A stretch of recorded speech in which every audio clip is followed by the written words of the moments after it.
سوال ڈاکٹر صاحب ہمارا ہے کہ بہت اہم سوال ہے یہ بھی کہ نبی صلی اللہ علیہ وسلم کی وفات کے بعد صحابہ اکرام کا کیا موقف تھا؟ آپ بھی انہیں قبر میں زندہ ہی سمجھ رہے تھے یا آپ بھی ان سے اپنی حاجات طلب کر رہے تھے ان کی قبر مبارک پر جانے کے بعد، یا ان کا موقف کچھ اور تھا؟ رسول اللہ صلی اللہ علیہ وسلم کی وفات کے بعد سب سے پہلا جو مسئلہ اٹھا تھا وہ یہی تھا کہ آیا کہ آپ کی وفات ہو گئی یا نہیں ہوئی. یعنی جب اللہ کے نبی علیہ السلام کی وفات ہوئی ہے اور بار صحابہ کرام کو پتہ چلا تو وہ کثیر احترام موقع پہ موجود نہیں تھے. تو مقام السنا یا جس کو عالیہ بھی کہا جاتا ہے وہاں پہ گئے ہوئے تھے. تو اس دوران عمر احترام جو ہے نا وہ جب ان کو پتہ چلا کہ بھی وفات ہو گئی ہے اور ان کو یہ بھی معلوم ہوا کہ منافقین جو خوشیاں منا رہے ہیں، منافقین خوشیاں منا رہے تھے، تو عمر احترام نے تلوار کھینچ لی. ان کا اللہ کی قسم نبی صلی اللہ علیہ وسلم کی وفات ہرگز نہیں ہوئی اور آپ دوبارہ اٹھیں گے، اللہ تعالیٰ ان کو دوبارہ بھی زندہ کر دے گا، اور یہ منافقین جو خوشیاں منا رہے ہیں یہ لوگ ان کے ہاتھ پاؤں قلم کر دینے کا حکم دے دیں گے. تو یہ وہ کہتے ہیں کہ اللہ کی قسم اس وقت مجھے یہی سمجھ آئی. تو لوگ سہم گئے تو عمر نے تلوار نکال لیا. اب خیر نہیں کہ اتنی دیر میں یہ ساری باتیں ہو رہی تھیں. ابو کثیر احترام بھی پہنچ گئے، ان تک اطلاع پہنچی تو آئے.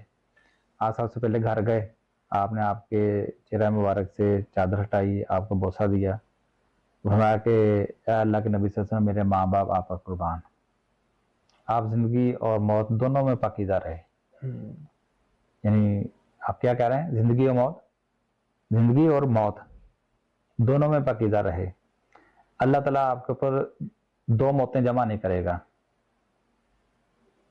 یا دوسری روایت میں آتا ہے کہ اللہ تعالیٰ آپ کو دو موتوں کا مزہ نہیں چکھائے گا. اس سے کیا مراد تھا کہ باہر جو عمر احترام جو تقریر کر رہے تھے نا کہ ابھی اللہ تعالیٰ ان کو زندہ کرے گا اور ان کے ہاتھوں قلم کرنے کا حکم دیں گے. جب زندہ کریں گے تو موت پھر دوبارہ آئے گی. صحیح، اب زندہ ہو گئے ان کا قلم کرنے کے لیے، اس کے بعد دوبارہ پھر موت لانی پڑے گی. ظاہر ہمیشہ کے تو نہ پہلے کو پیغمبر رہا نہ آپ نے رہنا. اچھا، آپ نے فرمایا کہ اللہ تعالیٰ آپ کو دو موتوں کو جمع نہیں کرے گا، اور یہ بات کہی ہے. اس کے بعد باہر آئے اور عمر احترام سے کہا کہ قسم کھانے والے اتنی تیزی نہ کر. لیکن عمر احترام تھوڑے ایموشنل تھے اس وقت ذرا، تو عمر احترام نے ان کو چھوڑ کر لوگوں کی طرف رخ کیا، ابو کثیر احترام نے. تو لوگوں نے بھی ان کی طرف توجہ کی. ابو کثیر احترام فرماتے ہیں کہ لوگوں سنو،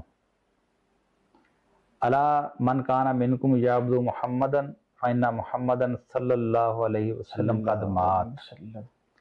تم میں سے اگر کوئی محمد صلی اللہ علیہ وسلم کی عبادت کرتا تھا اس کو معلوم ہونا چاہیے کہ ان کو موت آ گئی. قد مات یعنی یقینی طور پر ان کو موت آ گئی. ٹھیک ہے نا، لفظ کا کوئی تعبیر استعمال نہیں کی کہ رحلت فرما گئے، پردہ کر گئے، انتقال کر گئے، وصال کر گئے. ایسا کوئی لفظ نہیں، مبہم لفظ کوئی نہیں، کوئی مجازی لفظ بھی استعمال نہیں کیا. جو لفظ اس کیفیت کو بیان کرنے کے لیے رائج تھا، جس کو قرآن بار بار بیان کر رہا ہے، وہی لفظ استعمال کیا تاکہ کسی کو سمجھنے میں بھی کوئی غلط فہمی کا معاملہ نہ ہو. کہتا فإن محمد صلی اللہ علیہ وسلم قد مات، کہ محمد صلی اللہ علیہ وسلم کی یقینی طور پر موت آ گئی. ومن کان منکم یعبد اللہ، تو تم میں سے جو کو اللہ کی عبادت کرتا تھا، فإن اللہ حی لا یموت، تو اللہ تعالیٰ زندہ، اس کا تو موت ہے ہی نہیں ہے. سبحان اللہ. یعنی آپ نے یہ تصور کس طرح کر لیا کہ محمد صلی اللہ علیہ وسلم جو حی لا یموت ہیں یا حی القیوم ہے یا ان کو موت آئے گی ہی نہیں، یہ آپ نے سوچ کس طرح لیا؟ اگر ایسی سوچ تھی کہ آپ نے اللہ کی طرح اس کو حی لا یموت سمجھ رکھا تھا یا ان کی کوئی عبادت کا آپ کا ذہن میں کوئی تصور ہے، تو پھر یہ تو گویا کہ عبادت کرنے کے مترادف ہے. آپ نے ان کو مقام الوہیت پہ فائز سمجھا تھا. اچھا، اب یہ تو ان کا اپنا فتویٰ ہو گیا، اپنی بات ہو گئی. اس کے پیچھے کوئی دلیل بھی تھی نا. پھر اس کے بعد انہوں نے قرآن کی دو آیتیں جو ہے نا وہ تلاوت کی ہیں، انک میتون وانہم میتون. اے نبی صلی اللہ علیہ وسلم آپ کو بھی مرنا ہے، ان لوگوں کو بھی مرنا ہے. اور پھر اس کے بعد یہ سورہ زمر کی آیت ہے 30 نمبر آیت. پھر اس کے بعد انہوں نے سورہ آل عمران کی آیت وہ پڑھی، وما محمد الا رسول قد خلت من قبل الرسل. محمد صلی اللہ علیہ وسلم اس کے سوا کچھ نہیں مگر اللہ کے رسول. قد خلت من قبل الرسول، ان سے پہلے بھی رسول آئے وہ چلے گئے. آپ دیکھو کوئی بھی رسول ہے کوئی پیچھے رسولوں میں سے کوئی بھی نہیں ہے، وہ گئے تو پھر ہی اگلا رسول آیا نا. صحیح. میں قد خلت من قبل رسول، سے پہلے رسول آئے چلے گئے. افہم ماتا و قتل انقلبتم علی اعقابکم، اگر ان کو موت آ جائے یا قتل ہو جائیں تو کیا الٹے پیروں پھر جاؤ گے؟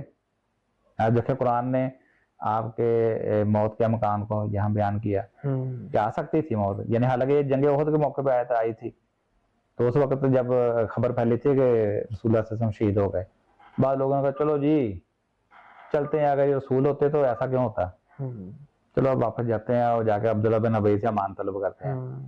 تو اس وقت اللہ تعالیٰ نے یہ آیت نازل کی تھی کہ تم نے بحیثیت رسول ان کے اوپر ایمان لایا ہے، تم نے ان کی اطاعت و اتباع کرنی تھی، تم نے ان کا دیا دین ماننا تھا، تم نے شخصیت کو ہی حی اللہ جمود سمجھ لیا.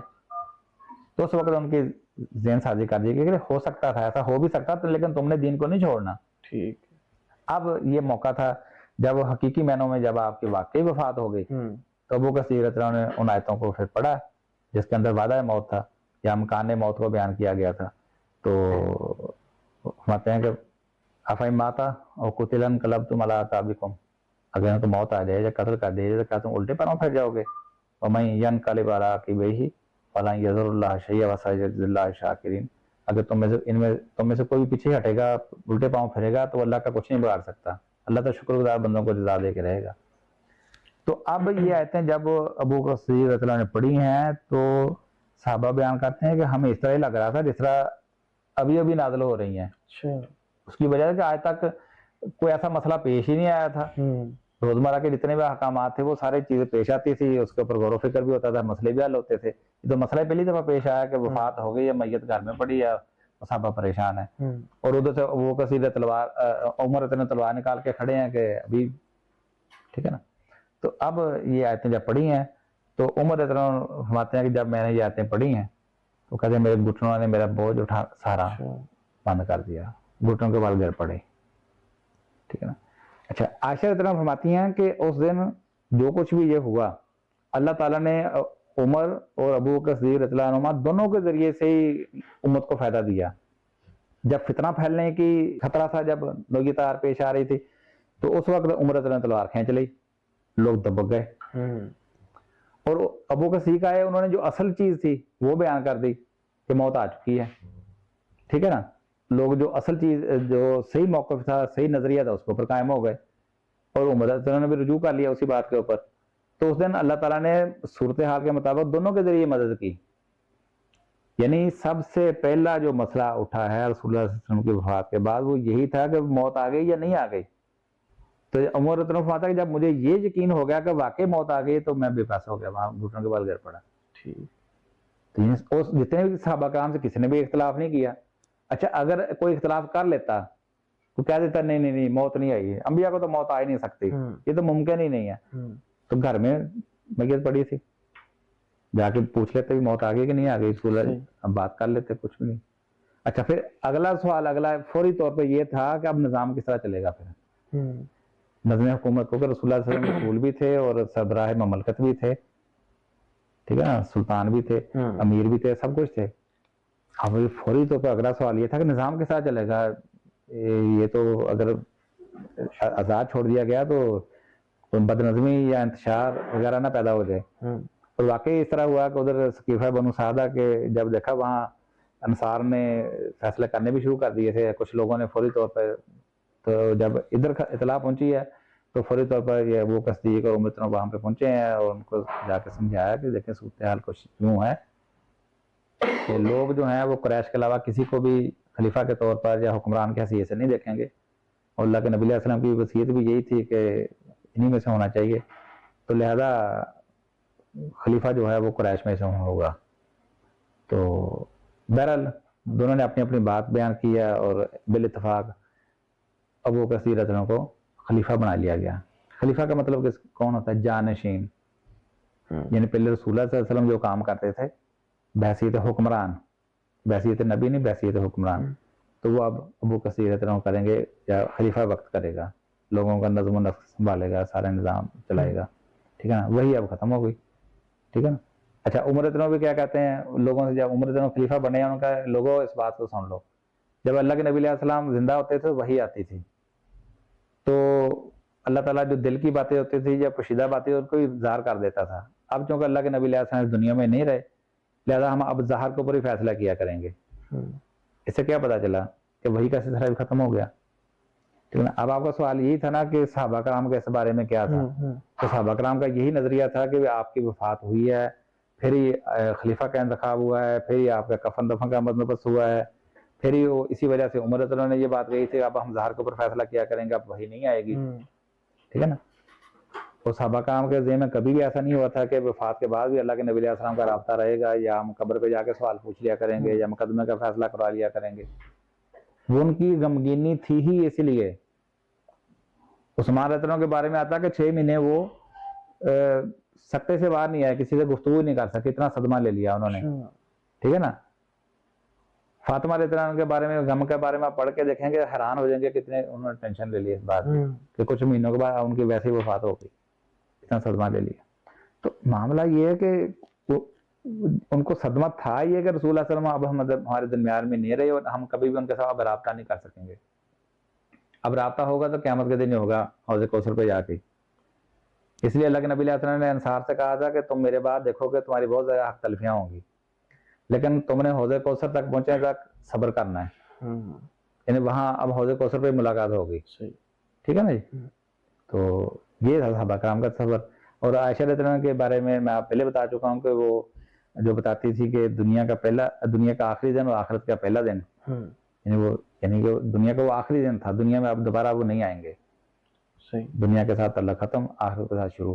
یہ عائشہ رضی اللہ عنہا ہوتی ہے کہ انہوں نے اس مقام کو پسند کر لیا جس کا آپ کو پہلے سے انتخاب کا موقع دیا گیا تھا، جس کا انتخاب آپ نے خود کیا تھا، جس کے بارے میں خود وہ بار بار کہہ رہے تھے اللہم رفیق الاعلی. تو یہ صحابہ کرام کا نظریہ. اسی وجہ سے صحابہ کرام کبھی بھی آپ کی قبر پہ اس مقصد کے لیے حاضری لگانے کے لیے نہیں گئے. یہی وجہ تھی کہ جب وہ حجرہ عائشہ کا وہ دیوار گری ہے تو پاؤں ایک ننگا ہو گیا. لوگوں کا چونکہ آمد و رفت نہیں تھی، وہ پریشان تھے کہ کس کا پاؤں ہے. وہ تو عائشہ رضی اللہ عنہا کے بھانجے نے بتایا کہ یہ عمر رضی اللہ عنہ کا پاؤں ہے. ٹھیک ہے نا. اس کو کور کر دیا گیا. تو اس لیے کبھی بھی ان کا ان چیزوں کے بارے میں تصور تھا ہی نہیں. صحیح حدیث میں تو نہیں ہے. باقی ضعیف موضوع جعلی روایات کافی ہیں جن کو محدثین کے جرائم موجود ہیں. تو وہ دین کی بنیاد نہیں ہے. دین کی بنیاد قرآن اور صحیح حدیث ہیں جو سنت سے جو ثابت ہے. صحابہ کرام کا جو اجماعی فیصلے ہیں ہمارے سامنے وہی ہے، اس میں ایسی کوئی بات نہیں ہے.